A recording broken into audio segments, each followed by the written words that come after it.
দীর্ঘ 4 দশকেরও বেশি সময় ধরে ইরানের রাজনীতি, ধর্মীয় নেতৃত্ব ও আঞ্চলিক কৌশলের কেন্দ্রবিন্দুতে থাকা সর্বোচ্চ নেতা আয়াতুল্লাহ আলী খামেনির বিদায় এক অনিশ্চিত সন্ধিক্ষণে দাঁড়িয়ে আছে ইরান। যুক্তরাষ্ট্র ইসরায়েলের যৌথ সামরিক অভিযানে তার মৃত্যুর খবর শুধু একটি নেতৃত্বের অবসান নয়, বরং ইসলামী প্রজাতন্ত্রের ক্ষমতার কাঠামোতেই তৈরি হয়েছে বড় শূন্যতা।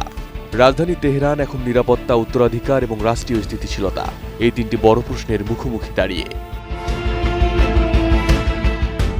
1989 সালে রুহুল্লাহ খোমেনির মৃত্যুর পর যেভাবে খামেনিকে সর্বোচ্চ নেতা হিসেবে নির্বাচিত করা হয়েছিল, তারপর এই প্রথমবার একই ধরনের ঐতিহাসিক প্রক্রিয়ার মুখে পড়েছে দেশটি।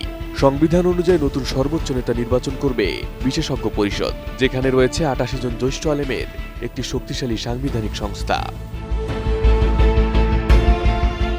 রাষ্ট্রীয় কাঠামোর ভেতরে দ্রুত সিদ্ধান্ত নেওয়ার চাপ থাকলেও চলমান সামরিক উত্তেজনা সেই প্রক্রিয়াকে জটিল করে তুলেছে। মার্কিন প্রেসিডেন্ট ডোনাল্ড ট্রাম্প সামরিক অভিযান অব্যাহত রাখার ঘোষণা দেওয়ায় নিরাপদ পরিবেশে বৈঠক আয়োজন নিয়েও তৈরি হয়েছে অনিশ্চয়তা।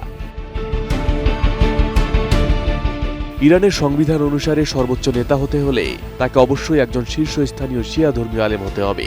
রাজনৈতিক বিচক্ষণতা ও রাষ্ট্র পরিচালনার সক্ষমতা থাকতে হবে, ইসলামী প্রজাতন্ত্রে আদর্শের প্রতি পূর্ণ আনুগত্য থাকতে হবে এবং নিরাপত্তা কাঠামোর সঙ্গে কার্যকর সম্পর্ক থাকাও তার প্রয়োজন। এই কারণে নির্বাচনের প্রশ্নটি শুধু ধর্মীয় নয়, বরং সামরিক, রাজনৈতিক ও মতাদর্শিক ভারসাম্যের বিষয়। আরআইএল অ্যাঙ্গেল ও চ্যানেল তৈরিতে ব্যবহার হয় অত্যাধুনিক প্রযুক্তি ও উন্নত মানের কাঁচামাল। আরআইএল অ্যাঙ্গেল এন্ড চ্যানেল, এখন কাঠের দিন শেষ, আরআইএল এর বাংলাদেশ। তবে আয়াতুল্লাহ আলী খামেনির উত্তরসূরি হওয়ার দৌড়ে এখন পর্যন্ত কয়েকজন আলোচনায় রয়েছেন। এর মধ্যে অন্যতম মোস্তফা খামেনি। খামেনির দ্বিতীয় পুত্র হিসেবে পর্দার আড়ালে তার ব্যাপক প্রভাব রয়েছে। বিশেষ করে ইসলামিক রেভলিউশনারি গার্ড কর্পস এবং বাসিজ বাহিনীর সঙ্গে তার দৃঢ় সম্পর্ক রয়েছে।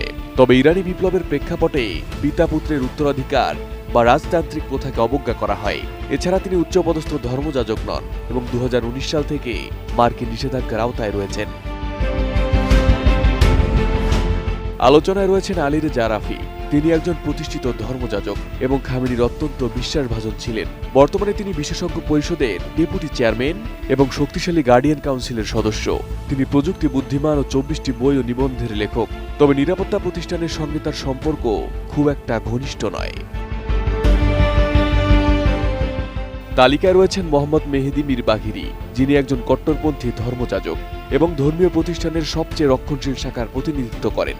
তিনি পশ্চিমাদের তীব্র বিরোধী ও বিশ্বাস করেন কাফেরদের সঙ্গে সংঘাত অনিবার্য। সম্প্রতি তিনি গাজা যুদ্ধে উচ্চ মৃত্যুহারকে ন্যায্যতা দিয়ে বিতর্কিত মন্তব্যও করেছিলেন। এই তালিকায় রয়েছেন ইসলামিক প্রজাতন্ত্রের প্রতিষ্ঠাতা আয়াতুল্লাহ রুহুল্লাহ খোমেনির নাতি হাসান খোমেনিও। তবে শাসন ব্যবস্থায় বা নিরাপত্তা বাহিনীর ওপর তার প্রভাব খুবই কম। তিনি তুলনামূলক কম কট্টরপন্থী হিসেবে পরিচিত এবং 2016 সালে তাকে নির্বাচনে প্রতিদ্বন্দ্বিতা করতে নিষিদ্ধ করা হয়েছিল। আরও রয়েছেন হাশেম হোসেইনি বুশেইরি, যিনি একজন জ্যেষ্ঠ ধর্মযাজক এবং বিশেষজ্ঞ পরিষদের প্রথম উপচেয়ারম্যান হিসেবে দায়িত্ব পালন করছেন। তিনি খামেনির ঘনিষ্ঠ হলেও আইআরজিসির সঙ্গে তার তেমন জোরালো সম্পর্ক নেই। তবে উচ্চপদস্থ ধর্মযাজক না হলেও এই তালিকায় সবার আগেই রয়েছেন মোস্তফা খামেনি, কারণ তার সাথে আইআরজিসির রয়েছে দৃঢ় সম্পর্ক এবং তারপরে রয়েছেন আলী রেজা আরাফি এবং মোহাম্মদ মেহেদী মীর বাঘেরি। ইরানের জাতীয় নিরাপত্তা পরিষদের সচিব আলী লারিজানি জানিয়েছেন, দেশটি রোববারের মধ্যে একটি অন্তর্বর্তী নেতৃত্ব পরিষদ গঠন করবে। সদ্য প্রয়াত সর্বোচ্চ নেতা আয়াতুল্লাহ আলী খামেনির উত্তরসূরি নির্বাচিত না হওয়া পর্যন্ত সাময়িকভাবে দায়িত্ব পালন করবে এই পরিষদ। Arif Hasan, ATN news.